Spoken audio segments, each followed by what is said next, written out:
안녕하세요. 저는 30대 후반 주부입니다. 결혼한 지는 이제 8년 정도 됐어요. 오늘은 저희 시댁 식구들, 그리고 제게 있었던 엄청난 행운에 대해서 이야기할까 하는데요. 그러려면 먼저 저희 시댁 식구에 대한 소개가 좀 있어야 할 것 같습니다. 저희 시댁은 시아버지가 일찍 돌아가시고 시어머니께서 아들 셋을 혼자 키워내셨어요. 제가 시집 올 때 큰 아주버님이 남편보다 8살, 작은 아주버님이 남편보다 5살이 많았습니다. 네, 저희 신랑이 막내예요. 보통 이런 집안이라고 하면 막내가 굉장히 사랑받으면서 자랐을 것 같은데 저희 신랑은 그러지 않았다고 하더라고요. 매일 형들에게 혼나고 맞고 그랬다고요. 큰 아주버님은 원래부터 공부에는 영 재능이 없으셔서 고등학교를 졸업하자마자 건설회사에 취직해 지금은 현장 관리 일을 하고 계십니다. 작은 아주버님은 공부를 아주 잘하셔서 좋은 대학을 나오셨습니다. 그래서 지금은 대기업에서 일하고 계세요. 임원이 되기 위해 밤낮으로 엄청 노력하신다고 들었습니다. 저희 남편은 그저 그런 전문대를 나와서 취직이 안 되다가 현재는 자동차 정비소에 다니고 있어요. 뭐 빠듯한 살림이지만 남편이 손재주가 괜찮은지 여기저기 데려가려는 곳이 많아서 나름 먹고 살만 합니다. 시댁 식구들은 1년에 2번 모여요. 추석 때 한 번, 설날 때 한 번 말이죠. 제가 시어머니 댁에서 제일 가까이 살고 있어서 저는 한 달에 한두 번 정도는 찾아가 뵙는 것 같네요.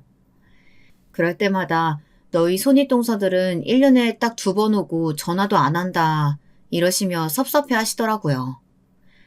저희 시어머니는 이제 곧 팔순이세요.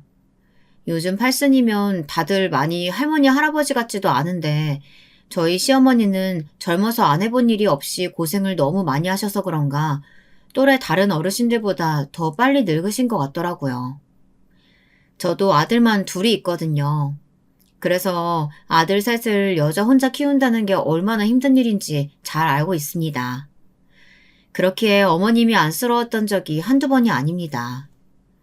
그렇게 키워낸 아들들이 평소에는 연락도 한 번 없으니 당연히 서운할 만 하시죠.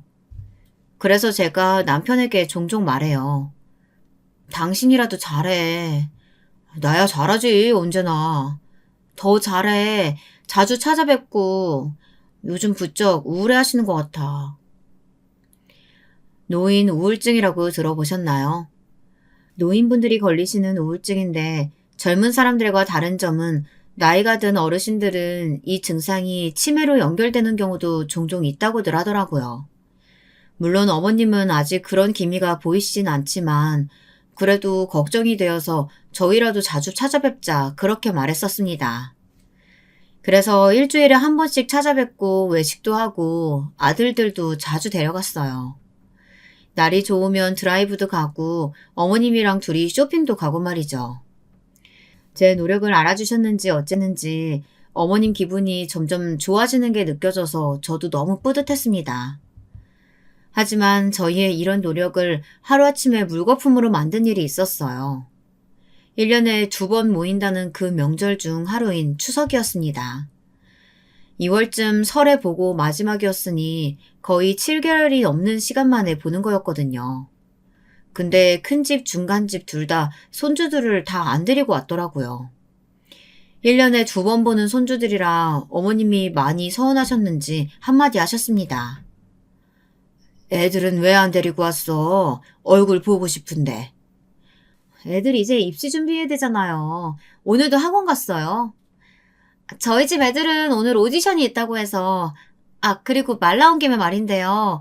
요즘 다들 명절 때 굳이 안 모이고 각자 집에서 휴가 가거나 하잖아요. 앞으로 저희도 그렇게 하면 안 될까요? 그거 너무 좋지. 어머님, 요즘 명절에 공항 가보세요.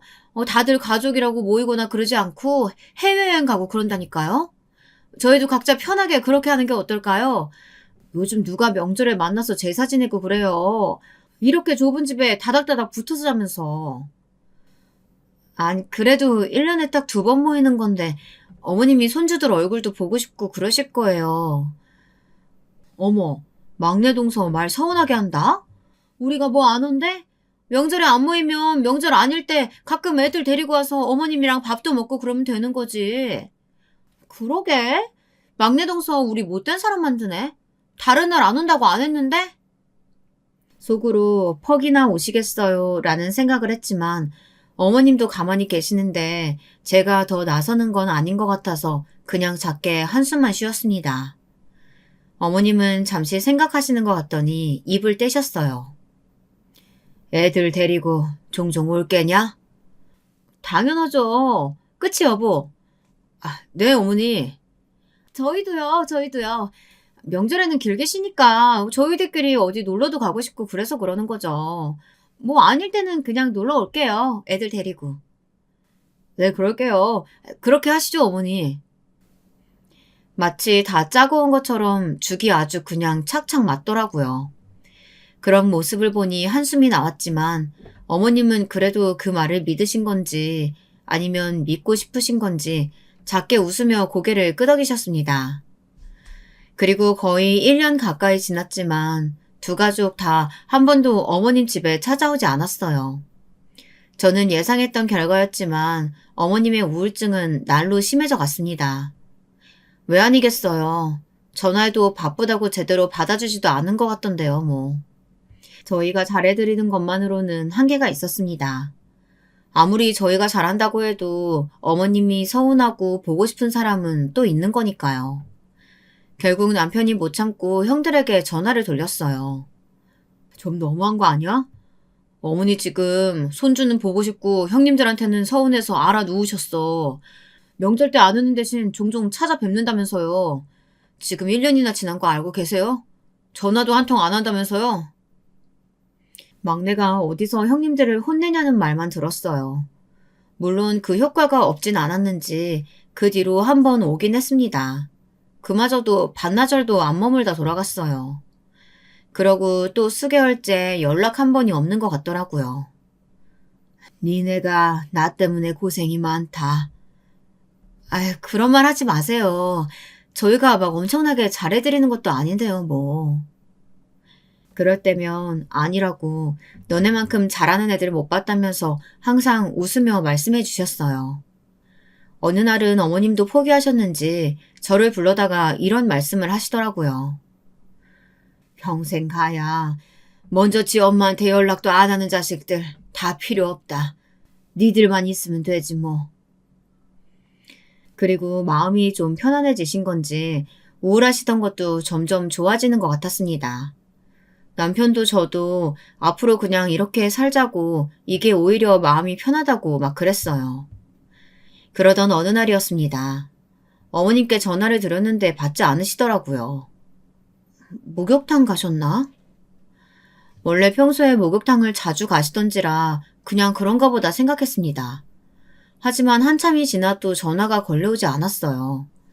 원래 부재중이 떠 있으면 언제나 먼저 전화를 해서 무슨 일 있냐고 물으셨거든요. 근데 너무 조용했습니다. 그래서 한 번 더 전화를 걸었어요. 여전히 받지 않으셨습니다. 무슨 일 있으신 건 아니겠지? 그제야 좀 불안해지기 시작했어요. 그래서 얼른 어머니 집으로 달려갔습니다.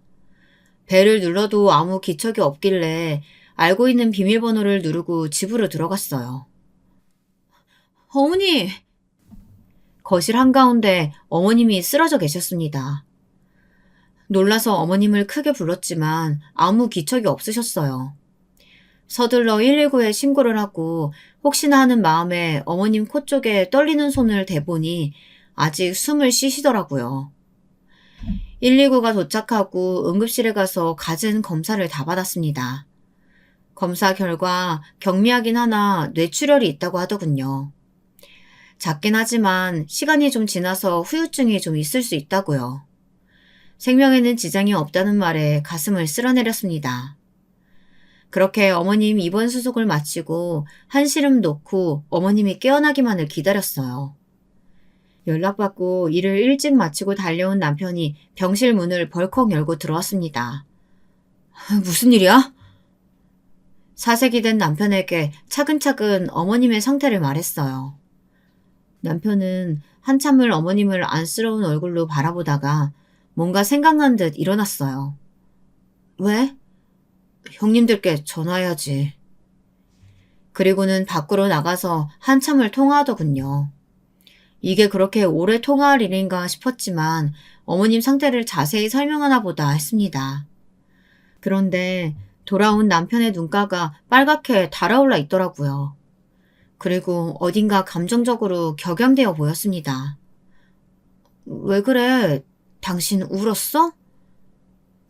제 물음에도 대답을 하지 못하고 남편은 한참을 감정을 추스리는 듯 했어요. 그리고는 말해주더라고요. 한참을 듣던 형님들이 그러면 괜찮으신 거 아니냐고 가봐야 하냐 그랬다는 겁니다. 그래서 지금 그게 무슨 소리냐고 어머님이 잘못되실 뻔했다니까 하고 화를 냈더니 결과적으로 괜찮으신 거 아니냐고 그러면서 귀찮은 티를 팍팍 냈다네요. 그 이야기를 듣는데 눈물이 났습니다. 자기가 다 서운하고 서러웠다고요. 어머님한텐 절대 말씀드리지 마. 듣는 나도 이런데 어머님 직접 들으시면 어떠시겠어. 당연하지. 그리고 안 내려오시면 진짜 가만히 안 있을 거라고 그랬더니 둘 다 내려오긴 한데. 정말 한숨만 나왔습니다. 아직 정신이 돌아오지 않아 눈을 감고 계시는 어머님을 보고 저는 눈물을 훔쳤어요. 어머님이 깨어나시고 다음날 형님들 두 부부가 내려왔어요. 어머님 어떠세요? 괜찮으세요? 그래, 괜찮다. 많이 그러신 건 아닌가 봐요. 하루 만에 깨어나시고. 저희도 다 알아보시고요. 다행이에요. 그러게요. 뇌출혈이라 그래서 후유증 심하면 어떡하나 걱정했는데. 그때 어머님을 봐주셨던 담당 선생님이 들어오셨습니다. 그리고는 어머님 상태를 말씀해 주셨어요. 아이고, 자식분들이 다 내려오셨나 보네요. 다행이다. 다 있는 곳에서 말씀드리는 게 나을 것 같네요. 어머님 다 괜찮으시죠? 다행히 다른 곳은 지장이 하나도 없는데 뇌에서 운동신경을 관할하는 부분에 문제가 좀 생겼어요. 그래서요? 아마 걸음 걸으시는 게 좀 불편하실 겁니다. 팔에도 당분간 힘은 없으실 텐데 이건 뭐 훈련하면 금방 돌아오긴 할 텐데요. 다리는 아마 계속 불편하실 거예요. 그 말에 큰 동서와 둘째 동서의 얼굴이 확 붓더군요. 혼자 지내신 게 안 될 거라는 말씀이신가요? 훅 들어온 큰 동서의 질문에 의사 선생님이 움찔 놀라신 게 보였습니다. 이내 평정심을 되찾으시고 말을 이으셨어요. 네, 혼자서는 못 지내세요. 이제 뭐 재활 열심히 받으시면 나중에 혹시나 모를 일이긴 하지만 고령이시고 또 그냥도 다리에 힘이 없어질 시기라서 재활도 힘들 거고 한다고 해도 집에서 갑자기 넘어지시거나 하는 일 생겨서 사고로 이어질 확률도 높아요. 그 말에 표정을 숨길 생각도 하지 않고 큰 동서와 작은 동서가 표정이 확 굳더라고요. 아마 상황상 자기들 둘 중에 한 명이 모셔야 한다고 생각했을 겁니다. 저희가 가까이 살고 어머님을 자주 보살펴 드렸지만 저희는 사실 어머님께 유산 상속을 하나도 받지 못했거든요. 어머님 앞으로 되어 있는 선산을 판 돈을 큰 아주버님네와 작은 아주버님네가 나눠 가지셨습니다. 그러면서 저희에게 이렇게 말씀하셨어요. 어머님 지금 사시는 집은 돌아가시면 네가 가져가. 어차피 나중에 어머님은 우리 둘 중에 하나가 모실 텐데 우리가 제일 많이 가져가는 게 낫지 않겠어? 남편이 정말 착해서 넘어갔지만 다른 집안 같았으면 들고 일어났을 거예요. 그 선사는 10억이 넘는 돈이었고 어머님이 지금 사시는 집은 1억이 채 되지 않았거든요. 지방에 있는 작은 아파트라서요. 그때 분명 본인들이 해놓은 말이 있으니 차마 저희에게 모시라는 말은 못할 게 뻔했고 그러면 둘 중 하나였습니다. 그래서 그 이야기를 듣자마자 동서 둘의 표정이 확 굳은 겁니다. 다 알고 있는 이야기니까요. 적극적으로 동조하기도 했고요. 기력이 없으신 어머님은 잠시 눈을 붙이셨어요. 그 앞에서 참담한 얼굴로 앉아있던 큰 동서와 둘째 동서가 작은 소리로 대화를 나누기 시작했습니다. 먼저 입을 뗀 건 둘째 동서였어요. 형님이 모셔야죠. 둘째 동서의 그 말에 큰 동서의 표정이 확 굳었어요. 그리고는 정말 정색하는 표정과 말투로 둘째 동서에게 말했습니다. 우리가 왜? 그때 1억 더 가져가셨잖아요. 6대 4 비율이었던 거 잊으셨어요? 그건 우리가 어머님을 모신다는 약속을 하고 받아온 게 아니라 큰아들이라서 더 받은 거잖아. 법적으로도 큰아들 상속분이 제일 높으니까. 그러니까요. 법적으로 왜 큰아들 상속분이 제일 높겠어요. 그게 다 부모님 모시고 살라고 그런 거인 거 모르세요? 그게 그런 거라고 어디 적혀 있어? 그리고 그렇게 따지면 큰도련님만 우리 집안에서 4년대 대학 나왔잖아. 지금 그 얘기가 여기서 왜 나와요? 왜 나오냐니? 어머님한테 제일 많이 받아간 자식이니까 하는 거 아니야. 우리 남편은 고등학교 졸업하자마자 일해서 집안에 도움도 됐는데 큰도련님은 학비 다 받아가면서 공부해가지고 지금 그 좋은 회사 다니는 거 아니야. 동서 말대로 제일 받아간 게 많은 사람이 모시는 거면 그건 당연히 큰도련님 아니야? 목소리가 점점 더 커지는 게 느껴졌습니다. 혹시나 어머님이 깨실까 어머님을 봤더니 여전히 눈을 감고 계시더라고요. 다행이라고 생각하고 얼른 두 분을 말렸습니다. 나가서 하세요. 여기 어머님 주무세요, 지금. 하지만 감정이 격앙된 두 사람은 제 그런 말 따위는 들리지 않는 듯 했습니다. 지금 쪼잔하게 그런 거 하나하나 다 따지시는 거예요? 쪼잔? 먼저 더 받아갔다고 모시라고 한 게 누군데? 그래서 똑같이 나도 말한 거잖아. 더 받아간 건 큰도련님이 맞으니까. 목소리가 더 커지고 있었어요. 다시 한번 말려야 할 것 같아서 입을 때렸는데 형수님들이라 아무 말도 못하고 있었던 남편이 한마디 하더라고요. 어머님 주무시니까 제발 좀 나가서 하세요. 네? 너는 나이도 어린 게 따박따박 형님이랑 형수님들한테 요즘 진짜 기어오른다. 어? 큰 아주버님이 남편을 향해 뭐라고 하더군요. 정말 기가 막힌 상황이었어요.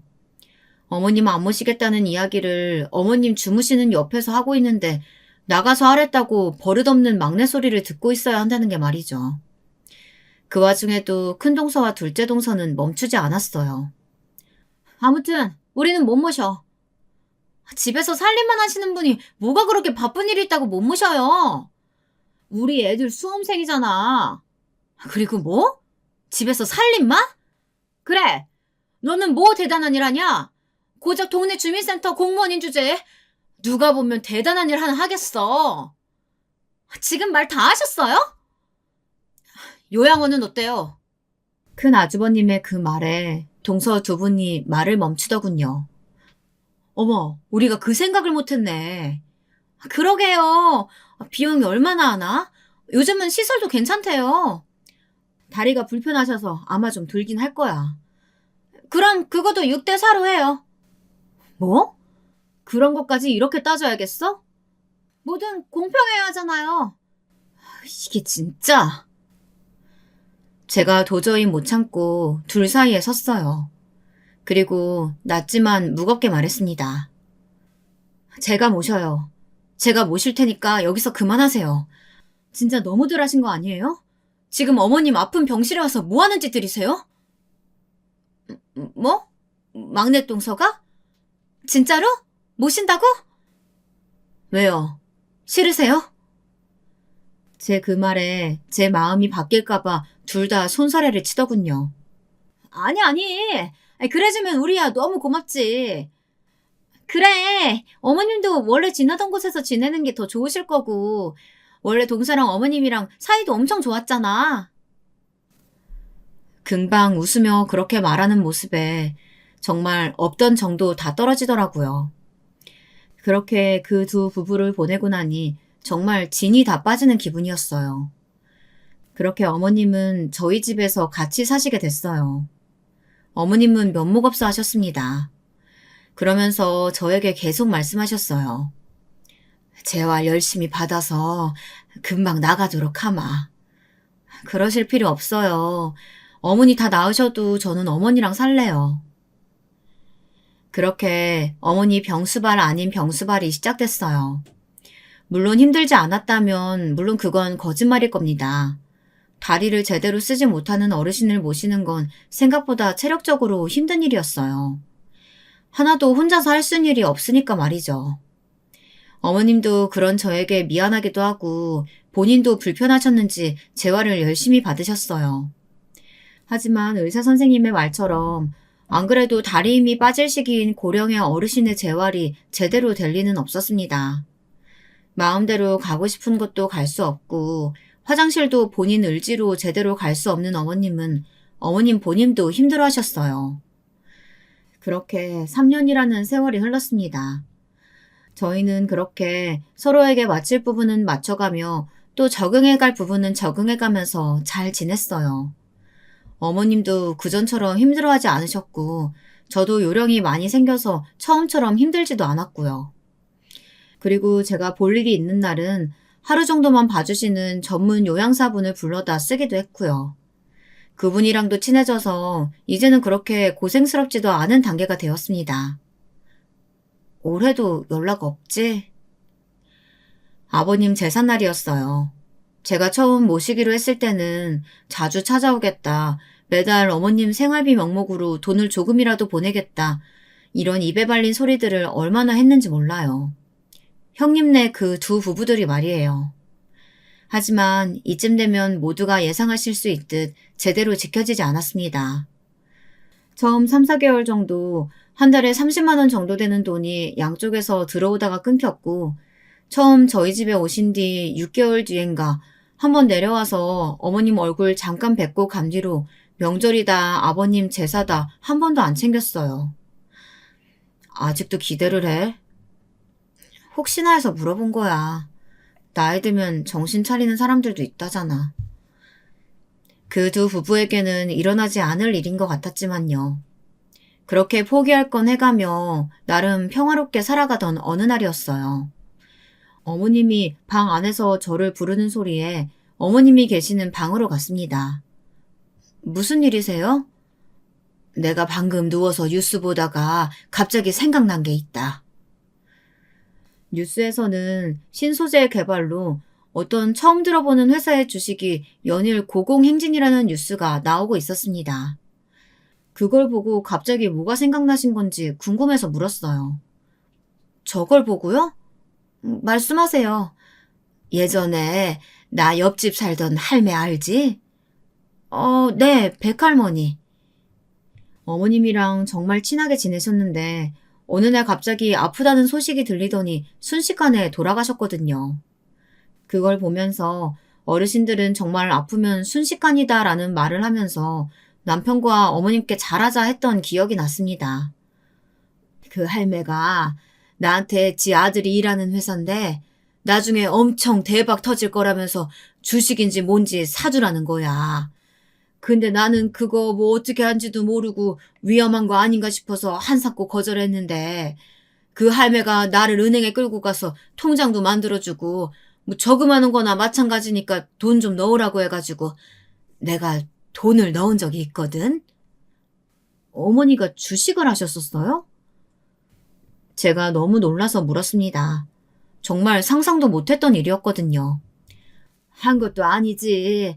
그냥 얼마 넣어놓고 잊어버리고 있으면 나중에 엄청 많이 벌 수 있을 거라고. 아들이 그랬다고 그냥 잊고 있으랬으니까. 그래서 그냥 잊고 있었는데 지금 뉴스 나오는 저 회사가 그 회사인 것 같단 말이요. 네? 제가 다시 뉴스를 봤어요. 연일 상한가. 대체 얼마까지 뛸지 축축도 안 돼. 이런 이야기들이 나오는 걸 들었습니다. 그 회사는 저도 아는 회사였어요. 요즘 사회적으로 이슈였거든요. 물론 주식이 엄청 올라서 말입니다. 저 회사가 맞았던 것 같은데 통장을 어디다 뒀는지도 기억이 안 나네. 저는 설마 하는 마음도 들었고 비슷한 이름의 회사들이 많으니 어머님이 착각하신 걸 수도 있으니 천천히 알아보자고 했습니다. 하지만 어머님은 지금 알아봐야겠다 하셨습니다. 그래서 은행 문이 닫기 전에 서둘러 은행을 향했어요. 그리고 거기서 어머님 계좌를 조회했습니다. 놀랍게도 어머님 앞으로 주식 계좌가 있었고 어머님이 돈을 넣어둔 회사는 그 회사가 맞았어요. 은행원이 눈을 동그랗게 뜨고 묻더군요. 거의 초창기에 넣으신 돈이네요? 한 주에 1,200원 할 때부터. 어떻게 하시고 넣어두신 거예요? 친구 아들내미 회사라 친구가 나중에 오른다고 투자하라고 해서. 그 친구분한테 집 한 채는 사줘야겠는데요? 그 친구는 지금 죽고 없는디. 근데 집 한 채라니 그 정도로 올랐어? 어머님, 어머님이 그때 1,200원에 5,000주를 사셨네요. 600만 원에요. 근데 지금 이게 한 주에 38만 원이에요. 38만 원. 600만 원이 19억 됐어요, 지금. 그 말에 저와 시어머니 둘 다 벙쪘습니다. 네? 19억이요? 잘못 본 거 아니요? 은행원이 숫자를 어떻게 잘못 봐요. 그리고 어머니, 이거 50만 원까지 간다니까 아직은 팔지 마시고요. 상황 좀 보다가 파세요. 집으로 돌아오는 내내 얼떨떨한 기분이 들었습니다. 19억이라뇨. 600만 원이 19억이라니. 상상도 해본 적 없는 돈이라 현실감이 없었습니다. 니들이 착하게 살아서 복 받나 보다. 어머님의 그 말에 정신이 반쯤 돌아와서 물었어요. 어머님이 복 받으신 거죠. 제가 왜 복을 받아요. 다 니들 줄 거니까 그렇지. 그게 무슨 소리세요. 그때 선산 첫째, 둘째 준 걸 나는 아직도 자다가 벌떡벌떡 일어날 만큼 후회한다. 꿈에 애들 아빠도 나왔어. 그걸 막내 주지 왜 망할 놈의 자식들 줬다고 말이야. 그러면서 몇 번이고 같은 말을 반복하셨어요. 다 니들 줄 거다 하시면서 말이에요. 집에 와서 남편에게 말했더니 정말 놀라서 자빠지더라고요. 당연하죠. 상상이나 했던 일이었겠어요. 뉴스와 그 은행원의 말대로 그 주식은 가만뒀더니 한 주당 50만 원이 넘더라고요. 26억이었습니다. 26억이요. 어머님이 이제 찾자고 하셔서 은행에 전액을 다 찾으러 갔어요. 하루 정도 있어야 돈이 들어온다고 하더라고요. 어머님은 다음날 돈이 들어오자마자 26억 전액을 저희 남편의 계좌로 송금했습니다. 이걸 다 저를 주신다고요? 어머님 쓰실 건 두시지. 나는 하루 종일 집에 누워있는데 돈이 뭐가 필요하냐. 그리고 먹고 싶은 거 하고 싶은 건 이미 우리 며느리가 다 잘해주는데 내 앞으로 된 재산은 하나도 안 남겨놓고 죽을 거다. 그래야 그 망할 놈의 자식들 앞으로 가는 게 하나도 없지. 그래도 형님들이 알면 가만 안 있을 텐데. 혹여나 니들 형들한테 한 푼도 줄 생각하지 마라. 너는 그거 네 형들한테 주는 게 나한테 불효하는 거야. 알겠어? 저희 남편도 마음이 참 약하거든요. 그랬더니 어머니가 그러시더라고요. 야야, 너 저기 가서 종이랑 볼펜 좀 가지고 오너라. 뭘 하시려나 싶어서 보니 어머님은 남편에게 각서를 받고 있었습니다. 그리고 본인도 유언장을 쓰셨어요. 형들에게 한 푼도 주지 말라는 내용이었습니다. 그리고 본인 유언장에도 같은 이야기를 쓰셨습니다. 나는 네가 네 형들한테 이 돈 한 푼이라도 주면 지하에서도 눈 못 감을 거요. 알겠어? 네, 알겠어요. 꼭 무슨 일이 있어도 한 푼도 안 줄게요. 안심하세요. 하지만 어머님은 남편의 그 말에도 썩 믿음이 가지 않는 건지 다음날 저보고 변호사 사무실에 좀 가자고 하시더라고요. 공증인지 뭔지를 받아야겠다면서요. 이렇게까지 하셔야겠어요? 네 마음이 너무 약해서 안 돼. 그리고 걔들도 꿈도 못 꾸게 해야지. 그렇게 어머님은 본인 뜻대로 유언장을 공증까지 받으셨어요. 그리고 언젠가 돌아가실 거라면서 팔지 않고 뒀던 집도 정리하셨습니다. 그 집도 그새 좀 올라서 1억 정도 했던 집이 3억 가까이 되더라고요. 그걸 보면서 우리 어머님 참 말년에 재물복이 있으시구나 웃으면서 남편과 이야기했던 기억이 납니다. 물론 그 집을 판 돈도 한 푼도 빠짐없이 저희에게 주셨어요. 그리고 저희는 괜찮다 괜찮다 하는데 하도 크고 좋은 집으로 이사를 가고 싶다고 하셔서 어머님 마음에 드시는 크고 좋은 집으로 이사도 갔습니다. 이 동네에는 4억 정도만 줘도 정말 좋은 집에 살 수 있거든요. 그 집으로 이사를 온 날 어머니가 마음의 집을 덜었다며 너네에게 내내 미안했다고 웃으시더라고요. 어머님이 그렇게 편애하시는 걸 보니 말을 듣길 잘했다 생각했습니다. 남편은 일하던 정비소를 그만두고 어머님이 주신 돈으로 작게 정비소를 차렸어요. 워낙 손재주가 좋아서 동네에 모르는 사람이 없었던지라 소문이 금방 나서 남편의 정비소는 정말 손님이 끊이질 않았습니다. 손자들이 똑똑했으면 좋겠다 하셔서 어머님 말씀대로 아이들도 공부를 열심히 시켰어요. 다행히도 아이들이 잘 따라와줘서 성적이 쑥쑥 오르더라고요. 저희 집에는 정말 고민거리가 하나도 없었습니다. 그러던 어느 날이었어요. 생전 연락이 없던 큰동서와 둘째 동서가 저희 집으로 찾아왔습니다. 사실 이사하고 집 주소를 알려주지 않았는데 그 전집에 가서 전화를 했더라고요. 언제 이사를 갔냐면서요. 몇 년 만에 보는 그들의 모습이 좀 늙긴 했지만 그대로더군요. 무슨 일로 찾아왔나 싶었더니 들어와서 이사한 저희 집을 한참을 둘러보더니 이렇게 말하더군요. 그 집 한돈으로 이사한 거야? 그 집이라뇨? 오다가 들으니까 도련님 정비소도 오픈했다면서? 장사 엄청 잘 되나던데? 그 정비소도 그 집 한돈으로 연 거지?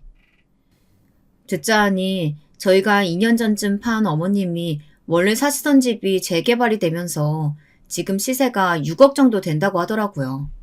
몰랐는데 그 소식을 이렇게 듣게 되더라고요. 저희 그 집 2년 전에 팔았어요. 뭐? 왜? 우리한테 상의도 없이? 그때 어머님이 휠체어를 타고 방 안에서 나오셨습니다. 내가 내 집 파는데 니들한테 왜 허락을 받아야 하냐? 어? 어머님의 등장에 동서 둘이 입을 꾹 다물었습니다. 아니, 많이 올랐으니까 이제 팔라고 말해주러 왔죠. 지금 팔았으면 6억인데. 그래도 그때도 좀 올라서 3억 가까이 받고 팔았어요. 제 말에 아깝다는 듯 동서들이 한숨을 쉬더라고요. 저는 의문이었습니다. 그걸 왜 본인들이 아까워하는지 말이에요. 곧 그 의도를 파악할 수 있었지만 말입니다. 그걸 왜 두 분이서 아까워하세요? 아니, 팔면 그거는 어머니 유산이니까 우리랑도 나눠야 하니까 그렇지. 정말 너무 말도 안 되게 뻔뻔하죠. 진짜 어이가 없더라고요. 그 집 저희 주신다면서요. 그건 1억 정도일 때 이야기고 3억도 못 받고 팔았다니까 뭐 나눌 건 없겠네, 비율상으론. 그렇겠네요. 그거 막내 동서네 다 해 그럼. 선심 쓰듯 그렇게 하는 말에 진짜 헛웃음이 나왔습니다. 어이가 없는 건 저뿐만은 아니더군요. 아니 어머님은 정말 화가 많이 나셨습니다. 제가 평생 본 어머님 중에 제일 화난 모습이셨어요. 이것들이 지금 제정신인게냐? 어머님의 그 말에 동서 둘이 놀라서 어머님을 보더라고요. 니들이 뭔데? 내가 얘들한테 준 돈 선심을 쓰는 척을 해? 시엠이 아프다는 한마디에 요양원 보내니 뭐니 하면서 싸운 거 내가 못 들었을 줄 아냐? 몇 년 동안 얼굴 한번 비춘 적 전화 한 번 한 적도 없더니 그 집 올랐다는 말에 쪼르르 한다름에 내려와가지고 아픈 시엠이 몇 년째 모시고 사는 막내 동서한테 뭐 하는 짓이야 이게? 저는 그 말을 어머님이 들었다는 거에 놀랐고 동서 둘은 어머님의 처음 보는 모습에 상당히 놀란 듯 보였습니다. 니들이 인간이야? 어? 아니 어머님 그게 아니고요. 저희도 바빠서. 그 몇 년 동안 매일매일 바빠서 전화 한 통도 할 시간이 없었냐? 어? 이 버러지 같은 것들. 안 나가? 어? 그렇게 동서 둘은 쫓겨나듯 집을 나갔어요. 동서 둘이 돌아간 뒤 저는 어머님을 보고 그건 또 언제 들으셨냐면서 울먹였습니다. 그 말 들으셨어요? 너 마음 쓰라고 한 말 아니니까 마음 쓰지 말거라. 이제는 다 됐다. 어머님은 오히려 그런 저를 달래주셨어요. 집에 돌아온 남편에게 오늘 있었던 일을 말했습니다. 그랬더니 분노하더군요. 그리고 안 그래도 오늘 몇 년 만에 형님들에게 번갈아 가며 전화가 왔었다고 그러더라고요. 그리고 어머님 방에 가서 한참을 이야기하다 나오더라고요. 어머님이 그 일을 알고 계셨다는 것이 남편도 퍽이나 마음이 쓰였나 봅니다. 그때 어머님 말대로 하길 잘했어. 저런 사람들한테 돈 줬으면 어머니 말고 내가 제명에 못 죽었을 거야. 그렇게 해프닝 아닌 해프닝이 끝나고 또다시 일상으로 돌아갔어요. 그런데 어느 날 전화가 왔습니다. 큰동서였습니다. 이 동네 내려왔다고 어머님은 뵙기 좀 그러니 저보고 좀 나오라고 하더군요. 집 근처 커피숍이라면서요. 또 무슨 말을 할까 싶어서 마음을 다잡았습니다. 어떤 기막히는 소리를 해도 절대 화내거나 놀라지 말자면서요. 나갔더니 동서 둘이 와 있더군요. 그리고는 팔짱을 끼고 저를 아니꼽게 보고 있었습니다. 앉자마자 주문도 하기 전에 큰동사가 말하더군요. 내가 그날 이상한 소문 들은 게 있어서 아무래도 신경이 쓰여서 말이야. 무슨 소문이요? 그날 동서 이사 가기 전 집주인이 그 집 주인 할머니가 가지고 있던 주식이 대박 나가지고 뭐 이사도 가고 정비소도 차렸다고. 다 늙은 노인네가 주식은 무슨 주식인가 싶어서 말도 안 되는 소리라고 생각했는데 생각해보니까 말이 안 되잖아. 3억도 안 되는 돈으로 그 큰 집이랑 막내 도련님 정비소를 어떻게 차려? 그거 궁금해서 내려오셨어요? 우리도 알 건 알아야지. 그거 알아서 뭐 하시게요? 저한테 달라고 그러시게요? 소문에는 뭐 20억은 된다고 그러기도 하던데 그건 부풀려진 걸 거고 그래도 10억은 넘을 거 아니야. 그 아파트의 정비소 그러면 13억 원이면 우리가 선산으로 가져간 돈이 큰형님네가 6억, 우리가 4억인데 너무 불공평하잖아. 나눠야지 당연히. 그걸 왜 저한테 말씀하세요? 그 말에 또 자기들끼리 눈치를 보더군요. 어머님은 안 주실 것 같으니까 그렇지. 그러면 못 받으시는 거죠. 그건 어머님 돈인데. 그건 아니지. 어머님 상속제도라는 게 있는 건데. 그건 어머님 돌아가셨을 때 상속해줄 사람이 없으면 법적으로 나누는 비율이고요. 어머님 살아계실 때 어머님이 직접 주신 건 나눌 필요가 없다고 들었는데요. 어머머머, 그걸 다 알아봤어? 역시 착한 척 하더니 여우라니까, 여우? 두 분 다 돌아가세요. 저희 어머님한테 그 돈 받을 때 두 분 집에 한 푼도 안 준다는 각서 쓰고 받았어요. 그 말에 그게 무슨 소리냐는 듯 묻더군요. 그건 또 무슨 소리야? 어머님이 이 돈 한 푼이라도 두 형님네 집안으로 가면 저 세상 가서도 눈 못 감을 거라고 절대 한 푼도 주지 말라고 각서 쓰게 하셨어요. 남편한테. 그 말에 동서 둘 다 놀란 것 같더라고요. 그렇게까지 한 줄은 정말 꿈에도 몰랐겠죠. 그런 말까지 들으니 이제는 좀 상황 파악이 되는 것 같더라고요. 어머님이 절대 자기들에게는 한 푼도 주지 않을 거라는 걸 말이죠. 그래도 가족인데 아예 안 줄 건 아니지? 그 전에 얼만데? 얼마를 보신 건데? 그래, 아니, 가족끼리 그러는 거 아니다. 진짜 노인네가 주식하는 방법은 어떻게 알고 그걸로 돈을 버셨대? 가족이요?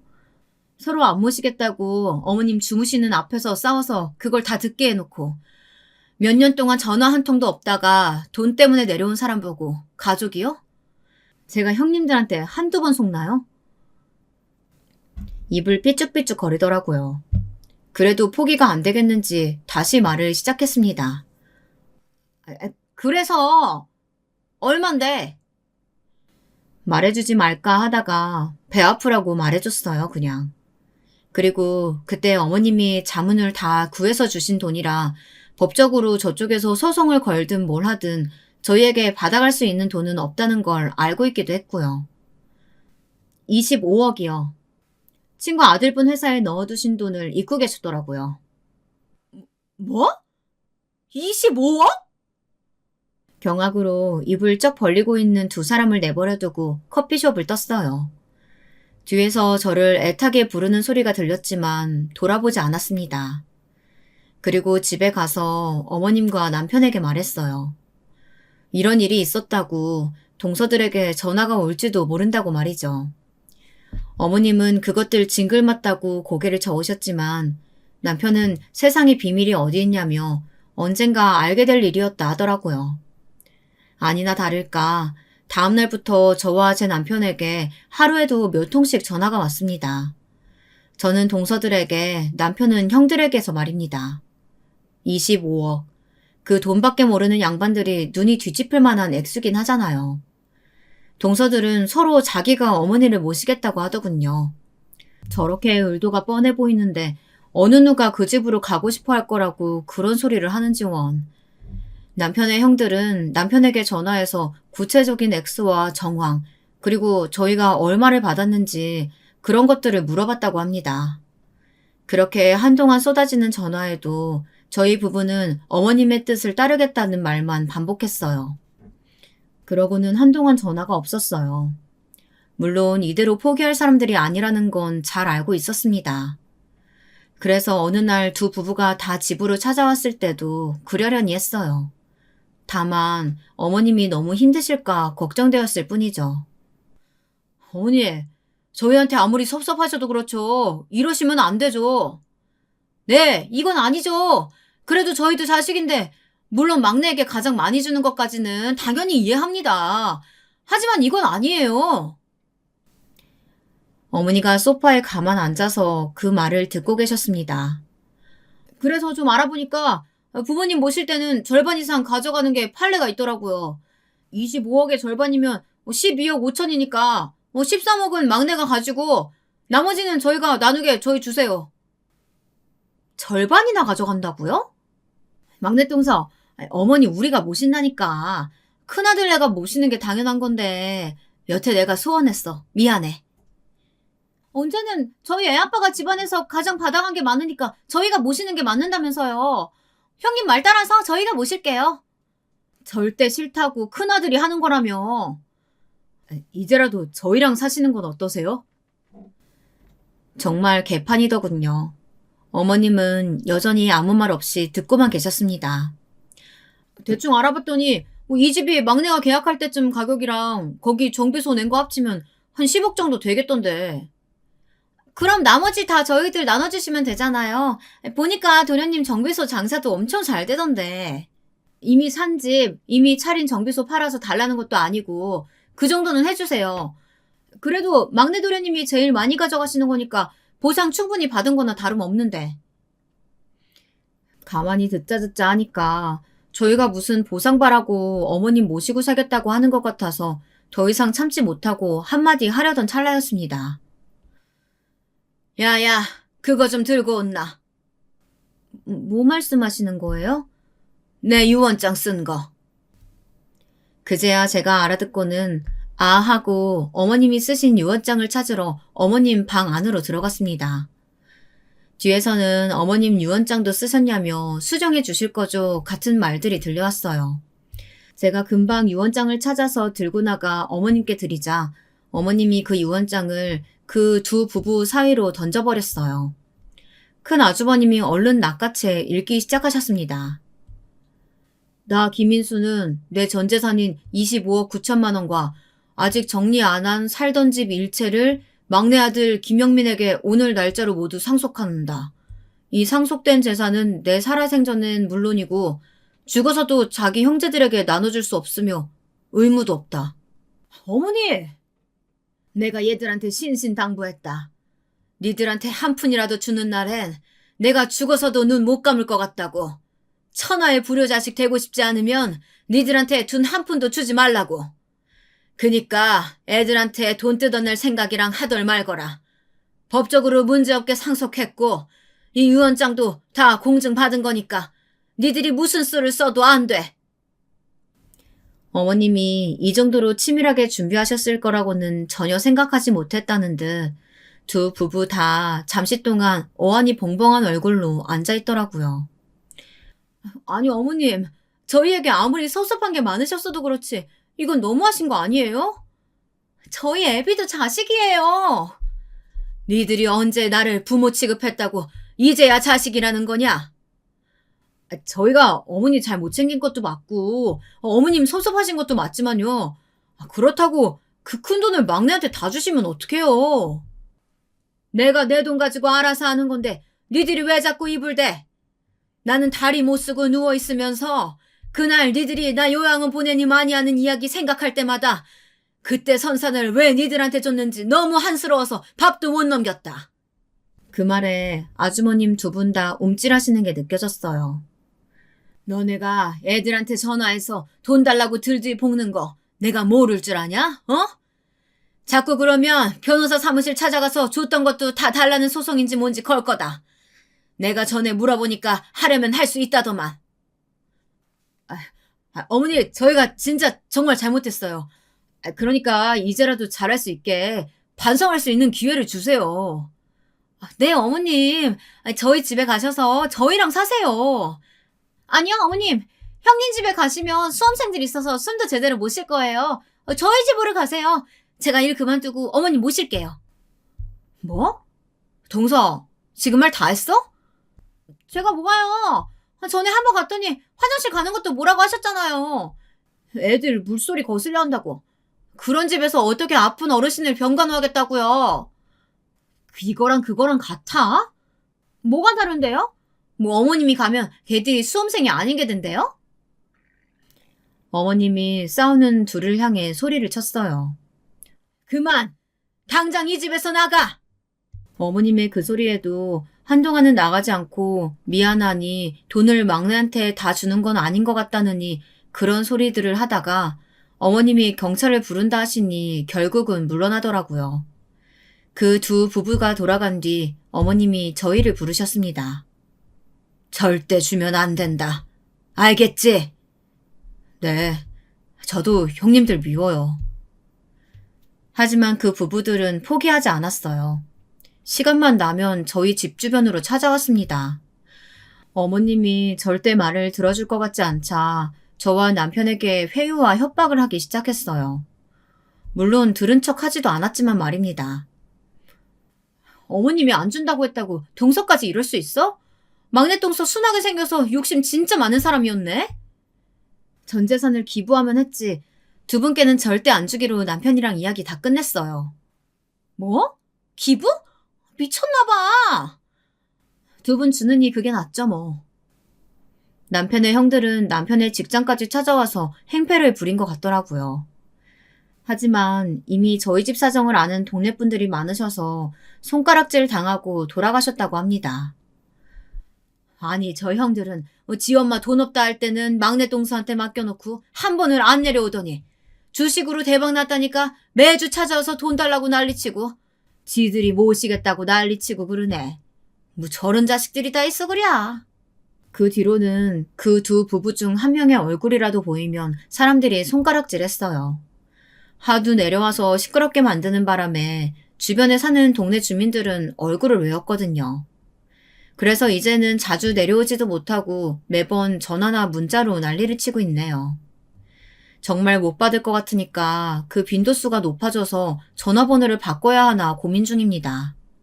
뭐 물론 금방 알아낼 것 같긴 하지만요. 한 번은 저녁 늦게 전화를 했다가 어머님께 걸려서 욕을 한 바가지로 먹었어요. 며칠 조용했지만 금방 다시 시작되더군요. 저희는 어머님의 재산을 바라고 어머님을 모신 건 아니지만 사람이 착하게 살면 복을 받는다는 말이 저희에게는 맞는 일인 것 같습니다. 정비소는 점점 더 잘 되고 있거든요. 조만간 확장할 예정이고요.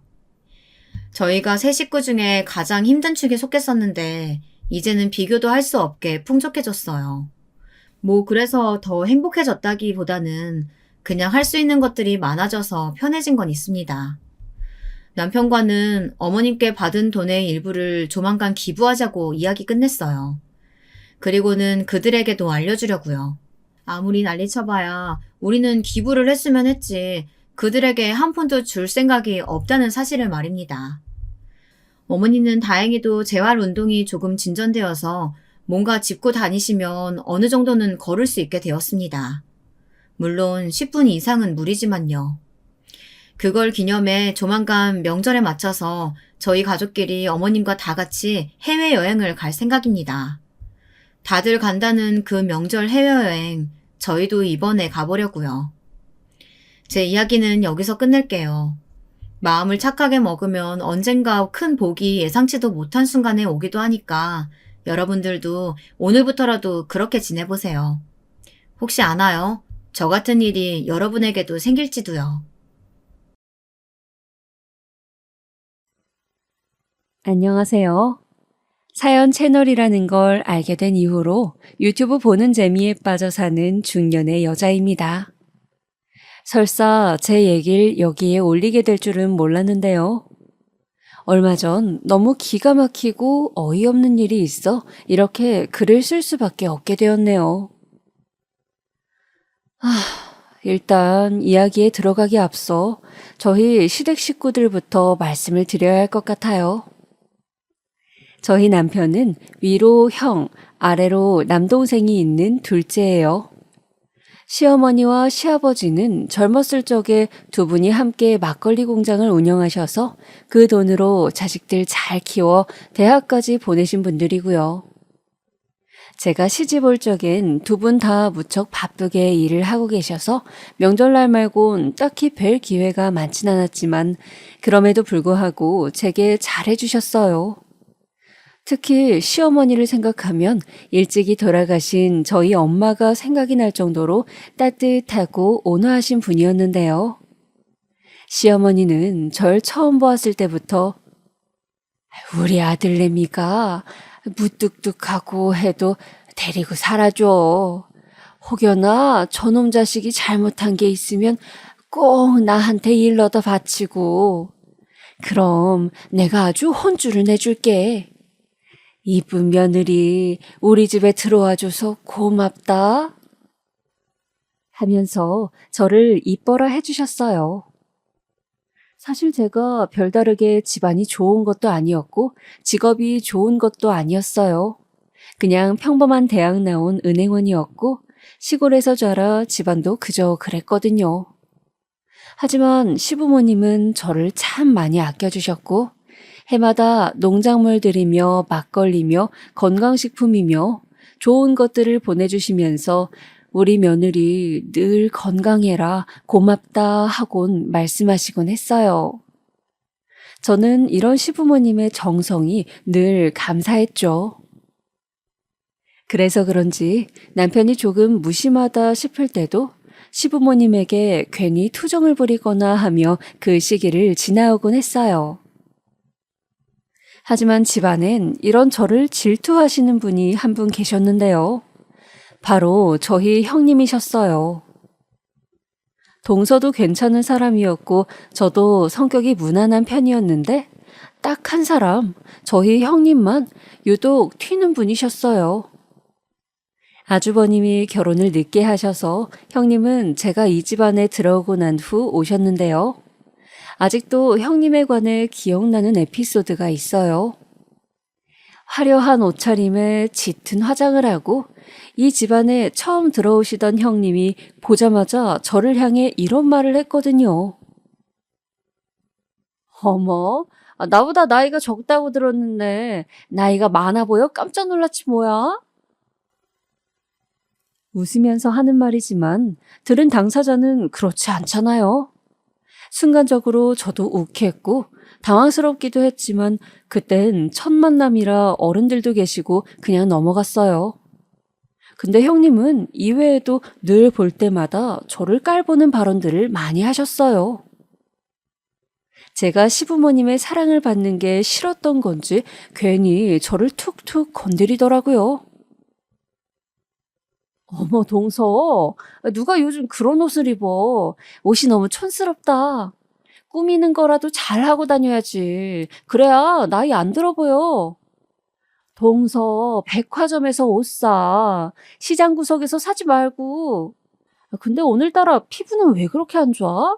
시술이라도 받아야 하는 거 아니야? 주름이 자글자글하네. 형님, 오늘 말이 좀 심하신데요? 저번에도 외모로 그러시더니 자꾸 저한테 왜 그러세요? 웃으라고 한 말이야, 웃으라고. 뭘 그렇게 정색하고 그래? 농담한 거 가지고. 가만 보면 동서 예민한 구석이 있다니까? 네, 저희 형님, 일단 기본적으로 상대의 옷차림이나 얼굴에 대한 지적은 기본이셨고요. 제가 거기에 반응을 하면 예민한 사람으로 몰아갔어요. 또 조금이라도 실수를 하면 그걸 가지고도 사골국물 우려먹듯 비웃어대곤 했어요. 특히 지식적인 부분에서 그랬는데요. 어느 날 TV에 나라 수도 외우기 퀴즈가 나왔어요. 러시아의 수도를 묻는 문제였는데 당연히 모를 수 있잖아요. 근데 제가 모른다고 하니 가족들 앞에서 대놓고 망신을 주더라고요. 아니, 그걸 몰라? 동서는 신문도 안 보나? 세상에. 혼잣말로 중얼거리듯 그런 말을 하는데 얼마나 창피하던지 얼굴이 새빨개지더라고요. 옆에서 시어머니가 모를 수도 있지, 나도 모른다 하셨기에 망정이지, 그렇지 않았다면 아마 그날 하루가 끝날 때까지 이 문제로 저를 들들 볶았을 거예요. 여기서 끝이 아니에요. 거기다 어찌나 자기 자랑은 심하던지 정말 옆에서 듣다가 귀 따가워 죽을 뻔한 적이 한두 번이 아니었어요. 아니, 글쎄, 내가 차에서 내리는데 어떤 사람이 나한테 번호를 묻는 거야. 내가 그렇게 젊어 보였나? 아무튼 우리 여자들끼리만 있으니까 하는 얘긴데 요새 나한테 그런 일이 좀 많아. 타고나길 이쁘게 태어나서 그런가? 어렸을 때부터 늘 있었던 일이라 새삼 놀라울 건 없는데 그래도 나이 먹어 우울하던 차에 너무 기분이 좋지 뭐야.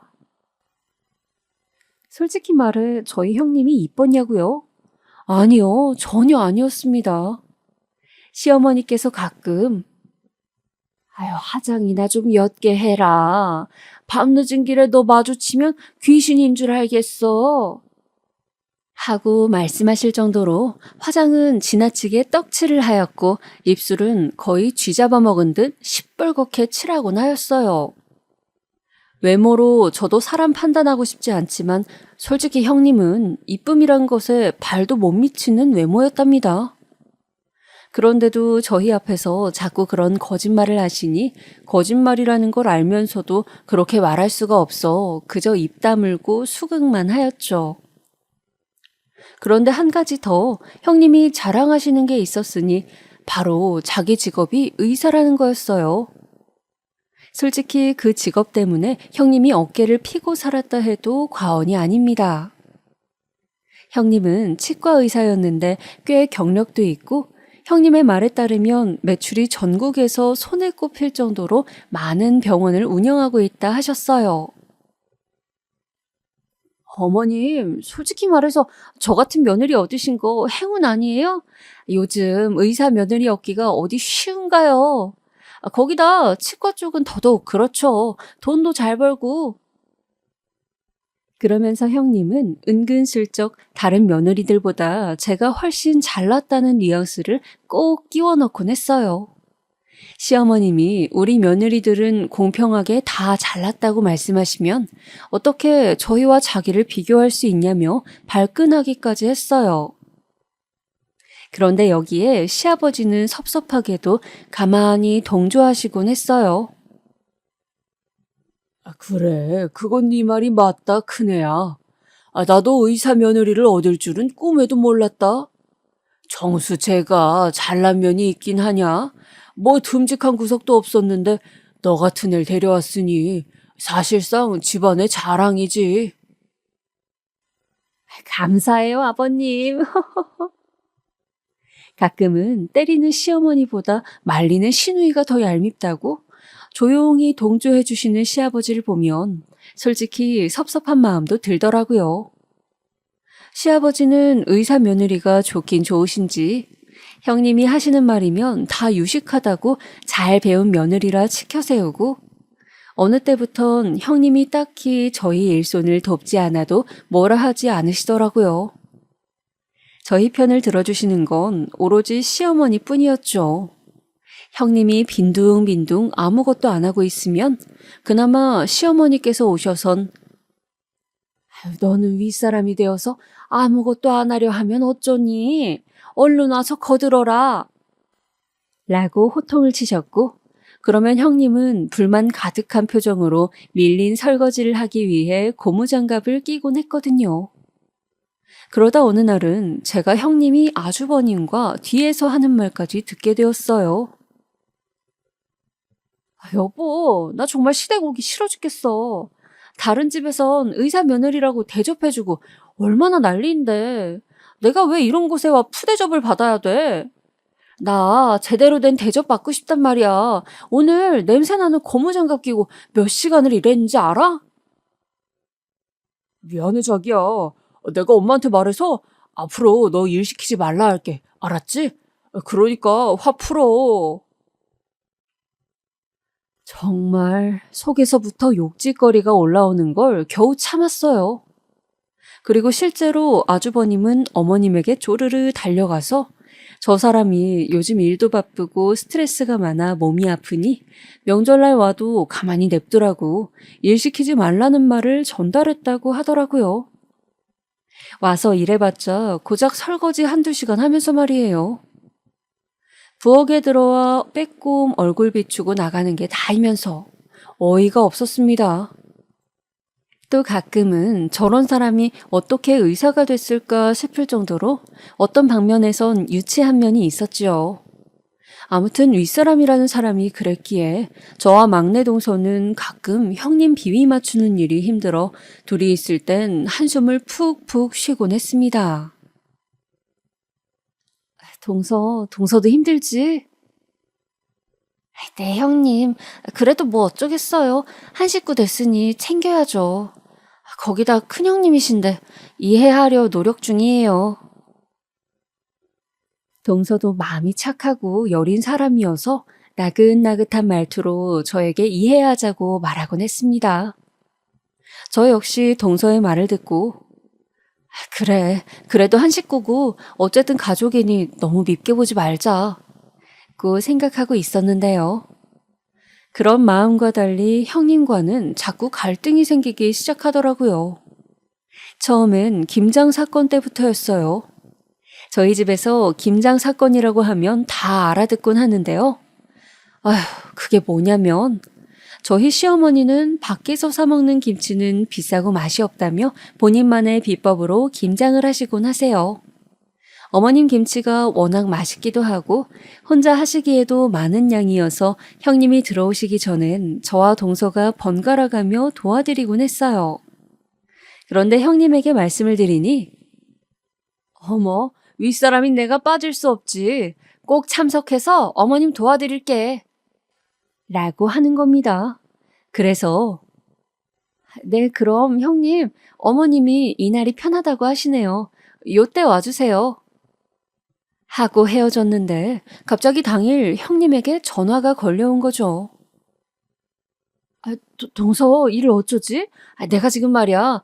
배가 너무 아파서 하루 종일 아무것도 못하고 있어. 오늘 출근도 못했거든. 네? 아이고, 어떡해요. 괜찮으세요? 괜찮긴 한데 아무래도 김장은 못 갈 것 같아. 동서가 대신해주면 안 될까? 내가 나중에 수고비라도 따로 챙겨줄게. 형님이 죽어가는 목소리로 전화가 걸려왔던지라 일단 곧바로 시댁으로 뛰어갔어요. 사람이 아프다는데 어쩔 수 없잖아요. 저도 그 전날까지 감기 몸살로 고생한 터라 몸이 좋지는 않았지만 그래도 어머님 혼자 하게 둘 수는 없어 열심히 김치 속을 바르고 어깨가 빠질 것 같은 몸으로 집에 돌아와 애들 저녁상을 또 차려주었어요. 근데 그날 저희 아들이 SNS를 하다가 저에게 와서는 그러는 거예요. 엄마, 나도 놀이공원 가고 싶어. 데려가주면 안 돼? 아니, 너 놀이기구도 무섭다는 애가 갑자기 무슨 놀이공원이야. 놀이기구 안 타고 거기서 사진 찍고 놀고 싶어. 큰엄마도 큰아빠랑 갔단 말이야. 뭐? 아들의 말이 처음엔 무슨 말인가 했어요. 그런데 설마 하며 제가 확인한 SNS에는 정말이지 형님이 아주버님과 손을 꼭 붙잡고 찍은 사진이 있더라고요. 아, 기도 안 차. 화도 나지 않았습니다. 기껏 놀이공원 가려고 김장을 저에게 떠넘기고 둘이 희희낙락 놀이공원을 다녀왔다니. 형님은 그렇다 치고 아주버님에게도 너무 실망스러웠습니다. 그래도 저 처음 시집 왔을 땐 내 동생이랑 결혼해줘서 너무 고마워요 하며 어디 여행 갔다 오면 제 선물도 챙겨주셔 정 많고 좋으신 분이라 생각했는데 이런 식의 야비한 짓을 하실 수 있는 분인 줄은 몰랐지요. 저는 그 길로 바로 형님에게 전화를 걸어 따지기 시작했습니다. 의사라는 양반이 똑똑치도 못하게 자기가 SNS에 올려놓고 그 사실도 깜빡한 건지 제가 놀이공원에 갔냐 묻자 아니라고 잡아떼더라고요. 형님이 올리신 게 아니면 누가 올린 건데요? 아주버님이에요? 지금 들어가서 사진 확인하세요. 저 있잖아, 동서. 그게 말이야. 내가 몸이 아파서 약 먹고 쉬고 있다가 아이가 잠깐 바람이라도 쐬러 가자 해서 그래서 나간 거야. 동서도 알다시피 내가 요 놀이공원 근처 살잖아. 내가 설마 동서한테 일 떠넘기려고 일부러 그랬겠어? 설마 그런 생각하는 거 아니지? 동서, 나 의사야. 그런 헛똑똑이 짓 안 한다고. 들켜놓고 발뺌하는 것도 웃기네요. 형님, 네, 저 정확히 그렇게 생각하고 있어요. 형님 저한테 일 떠넘기신 거잖아요. 김장 귀찮고 힘드니까요. 근데 형님은 헛똑똑이기도 하지만 그 전에 인간이 덜 되셨네요. 저 지금까지 명절날도 그렇고 형님은 빈번히 요리해야 할 때마다 빠지거나 늦게 오는 것까진 이해할 수 있었어요. 근데 이건 아니죠. 이게 지금 가족끼리 해서 될 행동이에요? 뭐라고? 지금 동서 말 다 했어? 인간이 덜 돼? 야, 내가 너보다 나이가 많아도 많고 너보다 직업도 좋아. 어디 감히 은행원 주제 나한테 대들긴? 가진 게 없으면 숙이기라도 잘할 것이지 어따 대고 인간이 덜 됐다 말았다야. 제 말에 형님은 완전히 흥분한 망아지처럼 날뛰기 시작했고 저는 그걸 듣고 있다 전화를 획 끊어버렸습니다. 도저히 이 인간하고는 말이 통하지를 않을 것 같더라고요. 그런데 김장에 감기 몸살까지 겹쳐 온몸이 아파 죽겠는데 이런 막말이나 들으니 괜히 서러워 눈물이 나더라고요. 집안일엔 관심도 없고 한 양반인 저희 남편까지도 옆에서 통화 내용을 듣고는 단단히 화가 나 형님 집에 뛰쳐간다고 난리였어요. 결국 이 일은 시어머니 귀에 들어가게 되었고 시어머니는 형님을 집에 불러앉히고 혼을 내셨다 했습니다. 그러면서 아가, 내가 큰애가 다시 못 그러도록 했으니 속상하더라도 마음 풀어라 하면서 저를 달래주셨어요. 시어머님 성격이야 한번 화를 내실 땐 또 엄하게 내시는 분이니 속으론 다행이란 생각도 들었지만 그 후로부터 아주버님 네 쪽과 저희 쪽의 사이는 완전히 갈라져 버렸죠. 어쩌다 명절날 보이면 거의 살얼음판 걷는 것처럼 분위기가 쎄했어요. 아주버님은 유독 형님 문제엔 민감하게 반응하시더라고요. 절 따뜻하게 맞아두시던 분이 세모눈이 되어 저를 보시고 제 남편에게도 그랬습니다. 제 남편이 조금만 형님에게 불평을 털어놓으려 하면 네가 형수 대접을 그따위로 하니 집안의 기강이 무너지지 않냐 라고 하면서 맹목적으로 비난하기 바빴지요. 정말 가재는 개편이라고 그 말이 꼭 들어맞았습니다. 그게 아주버님이 될 줄은 몰랐지만요. 그러던 어느 날 저희 집안에 아주 큰일이 생기고 말았습니다. 매일같이 등산을 하실 만큼 건강하시던 어머니에게 지병이 생기신 거였어요. 사실 저에게 시어머니는 친정엄마만큼 애틋한 존재였기 때문에 저는 그런 시어머니가 무척 걱정이 되었어요. 더군다나 시어머니의 건강이 유독 안 좋아지게 되신 건 제가 둘째 아들을 낳고 얼마 안 있을 때였어요. 또 손주가 생겼다고 너무 좋아하셔서 가끔씩 어머니를 뵈러 일부러 시댁에 들리곤 했었는데 언젠가부터 눈에 띄게 안색이 안 좋아지시더라고요. 어머님, 얼굴빛이 안 좋으신데 일 너무 무리하시는 거 아니에요? 이제는 좀 쉬엄쉬엄 하세요, 어머님. 아니다. 내 걱정은 말아라. 요즘 텅 잠을 못 잤더니 잠깐 그런 게야. 그나저나 우리 손주 이뻐 죽겠네. 할머니한테 와봐라. 제가 병원에 가자 말씀을 드려도 시어머니는 한사코 거절하셨어요. 자기 몸은 자신이 제일 잘한다면서 말이죠. 제 남편의 고집 못지않게 한 고집 하시는 어머니인지라 저도 남편도 어쩔 수 없이 물러날 수밖에 없었는데요. 그러던 어느 날 새벽 시아버지로부터 전화 한 통을 받게 되었어요. 아버님은 주체할 수 없을 정도로 흐느끼고 계셨어요. 얘들아, 얼른 와라. 여기 병원인데 네 엄마가... 말을 잇지 못하는 시아버지에게 남편이 겨우 물어 병원에 도착했지만 더 없이 충격적인 소식에 저희는 할 말을 잃었어요. 시어머니는 암세포가 너무 많이 전이되어 손을 쓸 수가 없는 상태라 하더라고요. 얼마나 가슴이 아팠는지. 사실 시어머니 나이가 많지 않았기에 이렇게까지 될 거라 생각도 못했는데 불현듯 시어머니께서 주신 잔정들이 생각나 저도 모르게 왈칵 눈물을 쏟고 말았습니다. 그리고 내가 조금이라도 일찍 병원을 끌고 갔으면 어땠을까 하는 생각을 하게 되었어요. 저도 둘째 낳고 키우느라 정신이 없어 어머님을 잘 챙겨드리지 못했기에 그 생각이 제 발목을 끝없이 붙잡았습니다. 허나 마지막 가는 길까지 어머님을 보살펴드려야 했기에 정신을 붙잡았고 동서와 상의한 끝에 우리가 번갈아 가며 보살피기로 했어요. 어머님 마지막 가는 길 저희가 직접 간호해드리고 싶었고 아버님한테만 어머니를 맡겨놓을 수 없었으니까요. 하지만 역시나 그 사이에서 형님은 한 발 물러나더라고요. 동서들도 알잖아. 내가 한가한 사람이 아닌 거. 나도 어떻게든 일을 빼고 싶긴 한데 진료라는 게 환자와의 약속이다 보니 어쩔 수가 없네. 미안해. 대신 수고 좀 해줘. 그래도 동서들이 있으니 내가 마음이 다 놓이네. 나중에 밥 한 번 살게. 네, 알겠어요. 편한 대로 하세요, 형님. 간호 맡길 테니 밥 한 번 산다는 게 말이나 되나요? 하지만 형님이나 아주버님이나 둘 다 어머님을 돌볼 거란 기대는 전혀 하지 않았기 때문에 어떠한 감흥도 없었어요. 마지막까지 어머님은 저희 곁에 머물고 싶어 하시는 것 같았어요.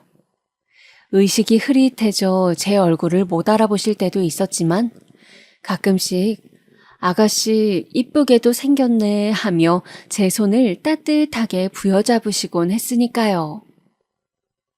허나 시어머니는 오래 살지 못하셨어요. 차라리 어쩌면 그 편이 낫겠다 싶을 정도로 마지막 즈음엔 통증으로 고통스러워 하셨기 때문에 저도 시어머니가 눈을 감으신 날엔 그저 어머니께서 하늘로 올라가 편히 안식을 취하기만을 바라였습니다. 그리고 겨우겨우 눈물을 참으며 장례 절차를 밟아나갔죠.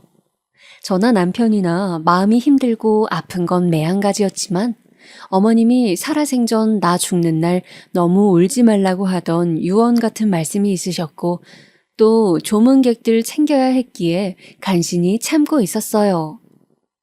그런데 사람이 살다 보니 이런 일을 겪을 수 있나라고 생각할 만큼 정말이지 참을 수 없는 일이 생기더라고요.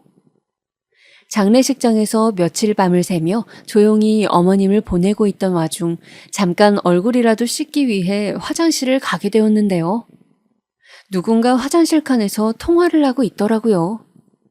바로 귀가 기울여졌던 것이 형님 목소리였어요. 말했잖아. 나 시어머니 장례식장이라고. 얼른 집에 가고 싶어 죽겠어. 며칠 동안 머리도 못 감고 도대체 이게 무슨 짓인지. 그 노인네 골골대진 않았어도 마지막엔 나랑 그 일을 얼마나 힘들게 했다고.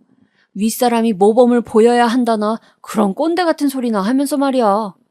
거기다 내가 말했나? 나한테는 동서한테 김장시켰다고 얼마나 소리를 질렀는지 몰라. 내가 그 생각만 하면 화딱지가 나서 아주 자다가도 벌떡 눈이 떠져. 아무튼 장례식장에서 할 소리는 아니지만 어머님 가시니 이제야 마음이 놓이는 것 같기도 하네. 근데 어머님 유산이나 이런 문제는 어떻게 되는 건지 모르겠네. 우리 자식들이 미리 알아야 하지 않나? 남편한테 들어보니까 어머님 유산이 꽤 상당하다 하던데 당연히 받아내야지. 그리고 우리가 장남 쪽인데 당연히 떨어지지 않겠어? 그 순간 저는 너무 화가 나 참지 못하고 옆에 놓여져 있던 대걸레를 들어 칸에서 나오는 형님 얼굴에 쑤셔 넣어버리고 말았어요. 네가 사람이냐? 너가 사람이면 이러면 안 되지. 너는 금수만도 못한 년이야. 내가 이 정도에서 끝낸 걸 감사하게 여겨. 어머님 보내는 엄숙한 자리니까 이 정도로 끝내는 거야. 저는 거의 이성이 반쯤 나가 고래고래 소리를 질렀고 저에게 대걸레 세례를 당한 형님은 그 자리에서 울면서 밖으로 뛰쳐나갔습니다. 나중에 저는 씩씩거리며 다시 영정사진 앞으로 돌아왔지만 진정이 되지 않아 한참을 밖에서 분을 시켜야 했어요.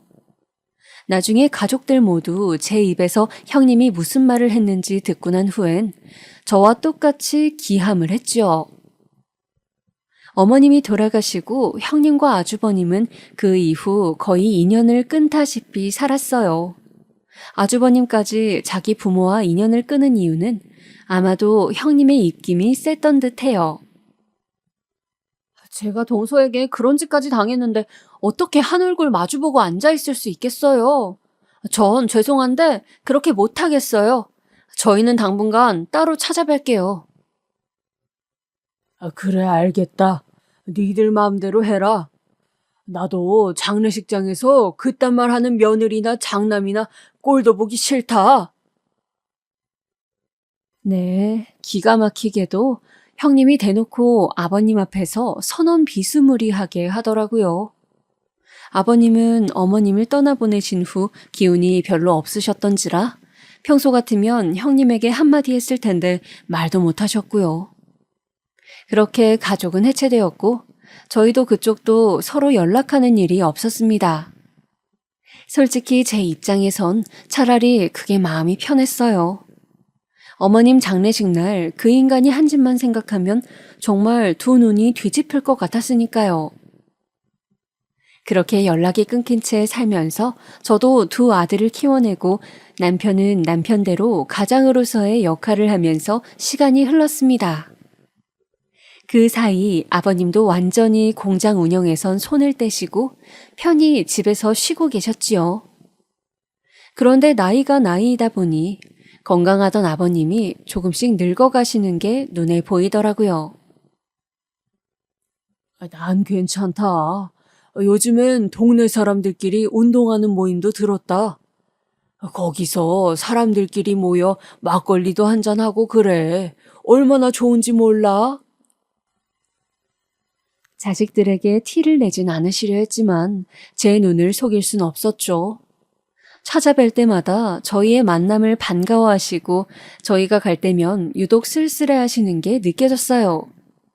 특히나 아버님 연세도 있다 보니 곰곰이 생각하던 끝에 제가 남편에게 먼저 제안을 하게 됐습니다.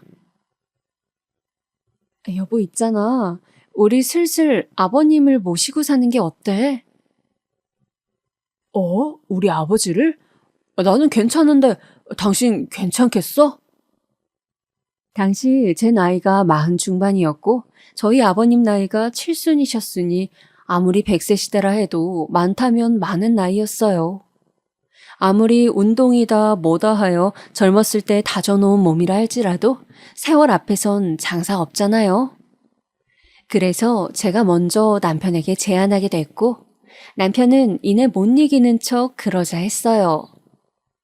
대신 저에게 고맙다며 당신 같은 마누라를 어디서 얻었는지 모르겠다고 듣기 쑥스러운 칭찬을 마구 해주더군요.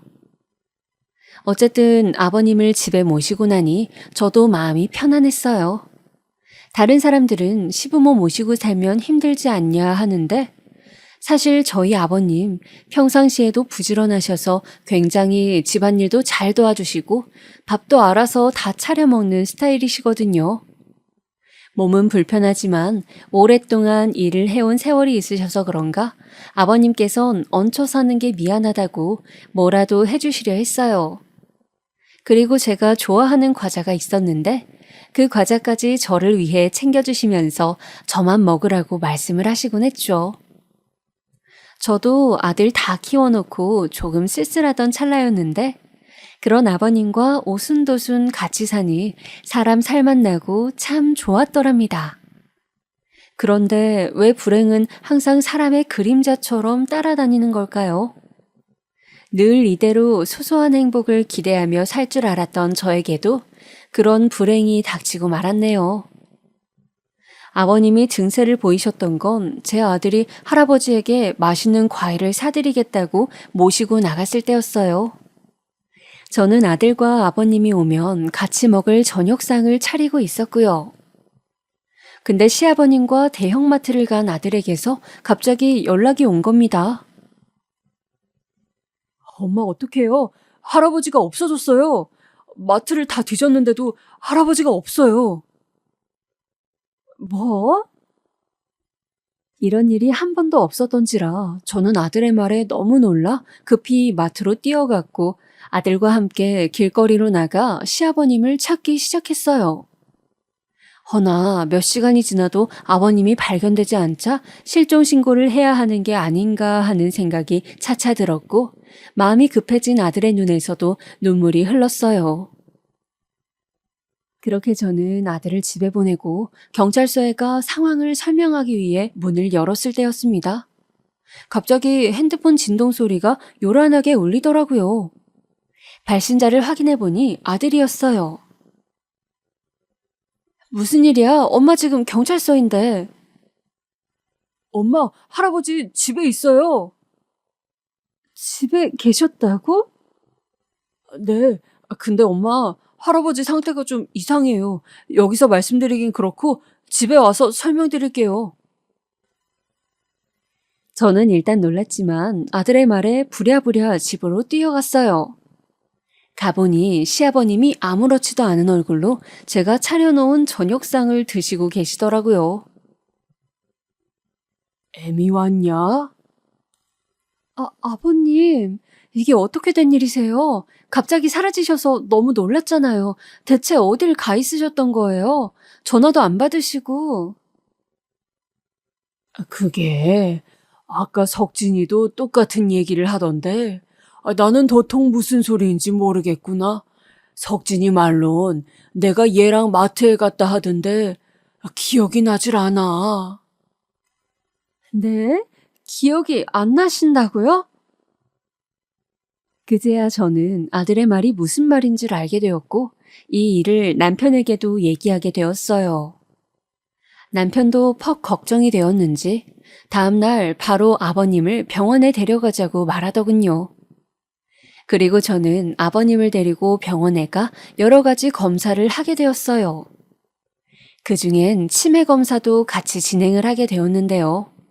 남편의 말이 아버님께서 요즘 깜빡깜빡 하시는 횟수가 전에 비해 많이 늘어났다는 거예요.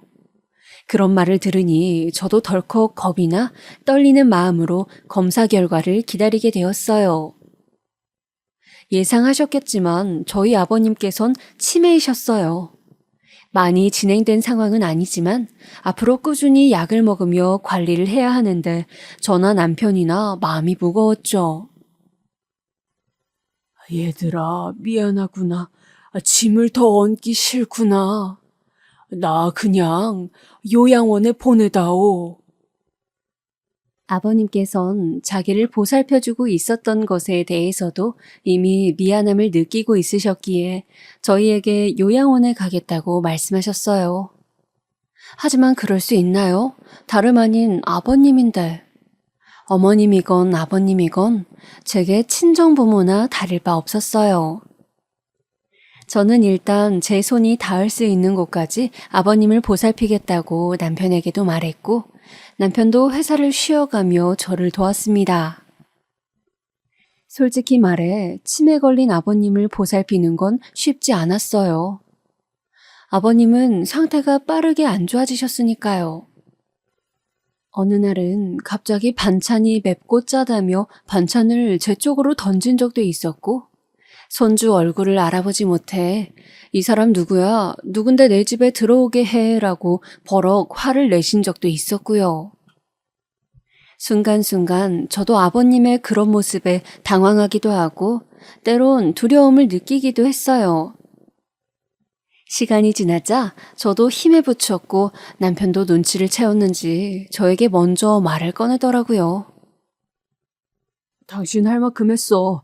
나도 이런 말 꺼내긴 싫지만 아버지 이제 그만 요양병원에 보내드리자. 우리가 이렇게 집에서 간호하는 것보다 전문적인 시설에서 보호받는 게 아버지한테도 훨씬 나을 거야. 저는 그날 처음으로 꾹 참았던 눈물을 터뜨리고 말았어요.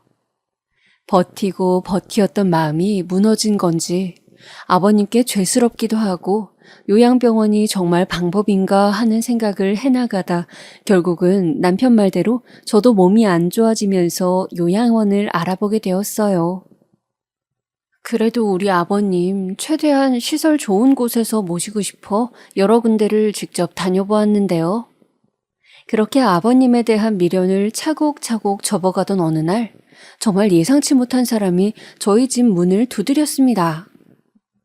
다름 아닌 아주 오래전에 보고 보지 못했던 형님과 아주버님이었어요. 당시 안 좋았던 기억이 너무 많아 오랜만에 보는 형님이지만 말이 곱게 나가지 않았어요. 근데 형님이 그 다음으로 내뱉은 말은 더없이 충격적이었어요. 사실은 이런 말하기 그렇지만 나 아버님 돌봐드리고 싶어서 왔어. 막내 동서한테 소식 들었거든. 아버님 치매시라고. 나도 그땐 참 어렸어. 내가 세상에서 제일 잘난 줄 알고 살아서 동서한테도 그렇고 어머님한테도 아버님한테도 못되게 굴었어. 그래서 해선 안 되는 말까지 했고. 미안해. 나도 그때만 생각하면 부끄럽고 죄책감 많이 들어. 그이나 나나 지난 세월 동안 많이 반성했어. 지금이라도 아버님 보살피면서 그 마음의 빚 갚고 싶어. 형님과 아주버님은 몇 시간이나 진지한 얼굴과 목소리로 설득이 나섰어요. 하지만 저는 못 믿어왔어요. 아무리 세월이 지났지만 이 사람들 본성을 아는데 사람 변하는 게 어디 쉬운가요?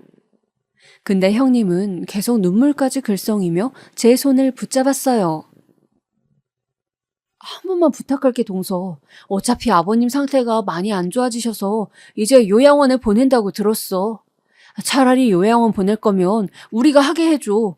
우리가 보살펴드릴게. 형님네 부부는 매일같이 와 저희에게 간곡하게 부탁했고 저나 남편은 그런 형님의 부탁에 마음이 조금씩 흔들렸습니다. 그러던 어느 날 아버님이 뒤에서 이 소리를 들었는지 아주버님의 목소리를 알아보시곤 버선발로 뛰어나오셔선 아이고 내 아들 왔구나 라고 말씀하시는 거예요. 아주버님은 내 아버지 저 왔습니다. 못난 불효자 왔어요 하며 흐느끼기 시작했고요.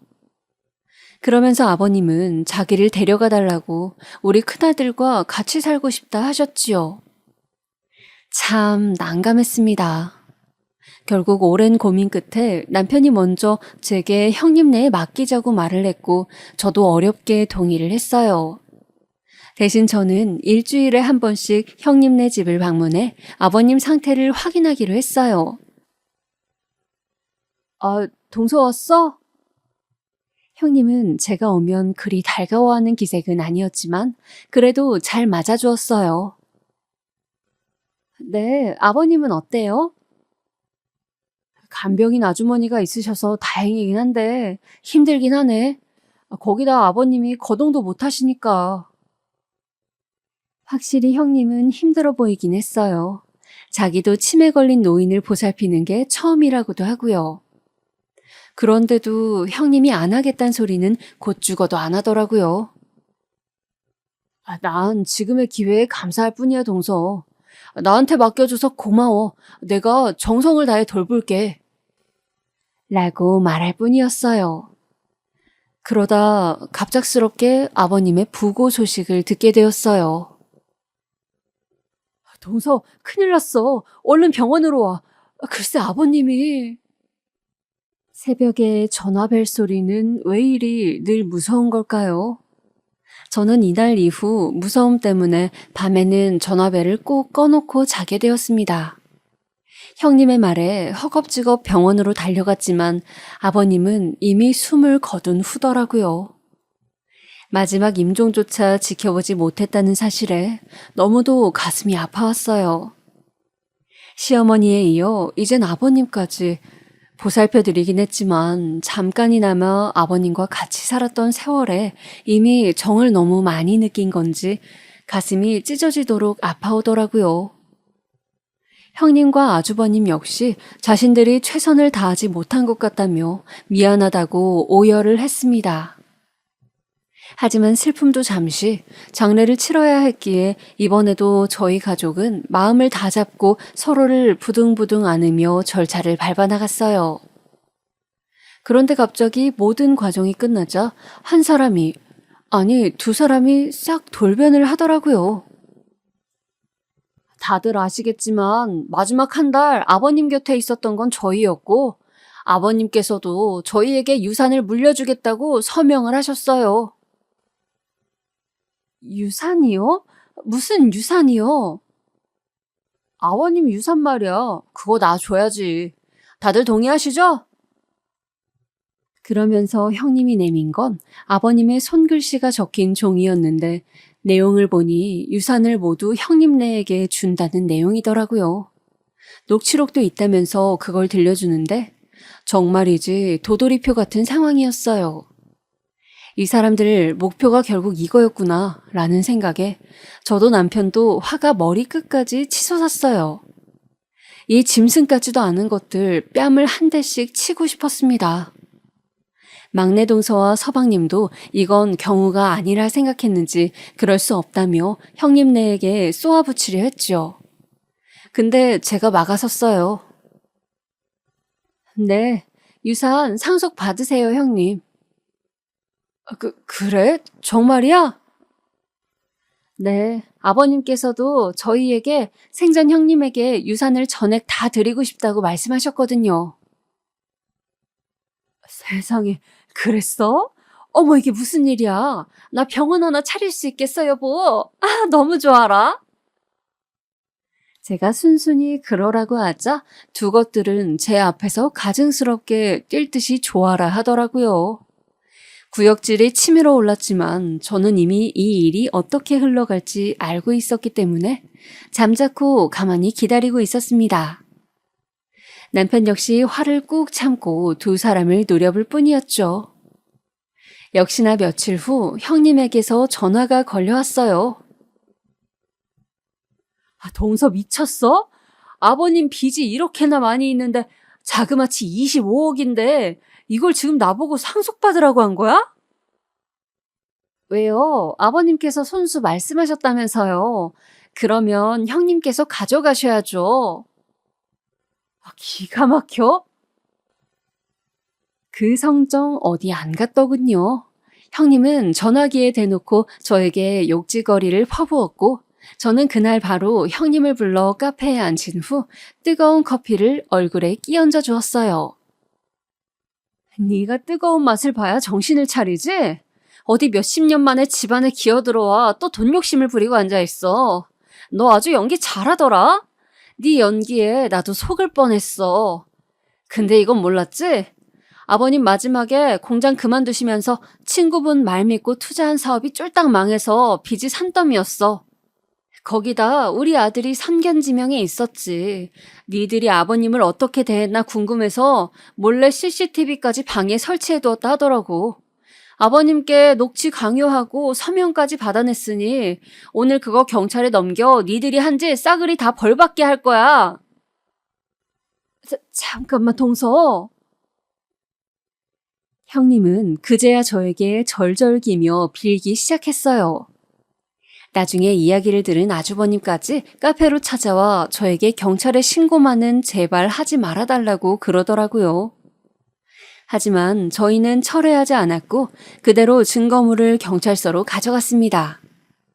역시나 CCTV에는 아주버님과 형님이 소리까지 지르시며 아버님을 협박하는 장면이 고스란히 찍혀 있었고 지금 두 것들은 그에 따른 정당한 벌을 받고 있습니다. 인과응보이죠. 돈을 탐냈다가 결국 저들이 당하고만 그런 인과응보요. 사실 마지막 한 달에 그것들을 믿고 아버님을 맡겼다는 사실이 후회가 되어 요즘도 밤잠을 잘 이루지 못하고 있어요. 한없이 죄송스럽고 자식으로서 도리를 다하지 못한 것 같아서 말입니다. 허나 기특하게도 우리 아들이 설치해둔 CCTV로 저것들이 벌은 받았으니 아버님께서도 편히 눈 감으시고 어머님과 이젠 그저 평화롭게 하늘에서 안식을 취하고 계시기를 바라는 마음입니다. 마지막으로 이 말을 전하며 사연을 끝낼게요. 아버님, 사랑하고 또 사랑합니다. 어머님과 부디 행복하게 지내고 계세요.